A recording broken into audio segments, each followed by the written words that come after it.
বাংলাদেশের বিসমিল্লাহির রহমানির রহিম। আজকে আমরা জাসাস কেন্দ্রীয় কমিটির পক্ষ থেকে আমাদের নেতা, আমাদের দলের ভারপ্রাপ্ত চেয়ারম্যান জনাব তারেক রহমান বাংলাদেশে আসছেন শীঘ্রই, সে উপলক্ষে তাকে স্বাগত জানিয়ে আমরা একটা অ্যালবাম তৈরি করেছি। যে অ্যালবামের শিরোনাম হয়েছে আদর্শ নেতা। এই গান ইতিমধ্যে আমরা উদ্বোধন করেছি।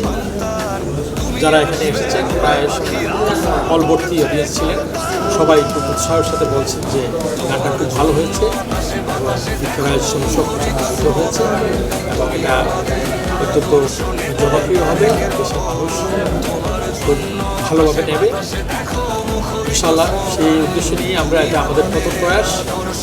আমাদের নেতা দীর্ঘদিন পরে বাংলাদেশে আসবেন, সে উপলক্ষে সবাই আমরা উৎসাহ উদ্দীপনা নিয়ে আছি। ইনশাআল্লাহ আগামী ফেব্রুয়ারি মাসে নির্বাচন হবে, যে নির্বাচনের মধ্যে দিয়ে আমাদের সকলের যে দাবি, ভোটের অধিকার, গণতন্ত্রের অধিকার আমরা ফিরে পাবো। সুষ্ঠু নির্বাচনের মধ্য দিয়ে বাংলাদেশের মানুষ সুখে শান্তিতে বসবাস করতে পারবে এবং বাংলাদেশ জাতীয় দল বিএনপি দেশ পরিচালনার দায়িত্ব পাবে। বিপুল ভোটের মাধ্যমে জয়লাভ করবে ধানের শীষ। সে লক্ষ্যে আমরা আমাদের জাসাসের প্রতিটি নেতাকর্মী আমরা দেশের প্রতিটি অঞ্চল থেকে আমরা কাজ করে যাচ্ছি এবং আমাদের এটা আমরা বলবো, আমরা গৌরবের সাথে বলতে পারি যে বাংলাদেশের আনাচে কানাচে ইতিমধ্যে প্রত্যেকটা ডিস্ট্রিক্টে বাংলাদেশে আমাদের জাসাসের কর্মীবৃন্দ অত্যন্ত উৎসাহের সাথে ভালোভাবে কাজ করছে। এটা আগে কোনোদিনই এরকম ছিল না। এটা আমরা যেভাবেই হোক আমরা এটা আমাদের নেতার নির্দেশ মতো আমরা কাজ করেছি।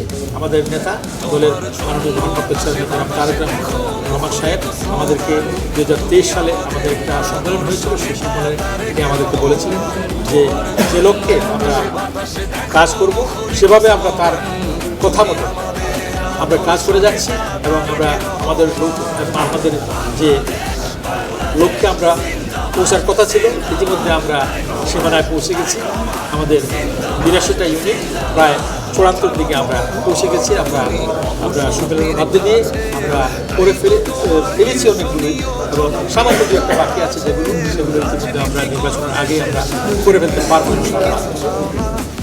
বাংলাদেশের সকল মানুষকে আমরা বিশেষ করে সংস্কৃতি কর্মী হিসাবে আমি এবং আমার সাথী যারা আছেন, সংস্কৃতি কর্মী, শিল্পীবৃন্দ, গানের শিল্পী, নাচের শিল্পী, অঙ্কন আর্টিস্ট, কবি এবং সাহিত্যিক, সবার পক্ষ থেকে আমি বলবো আপনারা সবাই বাংলাদেশের মানুষের কাছে আমাদের নেতা জনাব তারেক রহমান সাহেবের যে 31 দফা, সেই 31 দফা পৌঁছে দেন।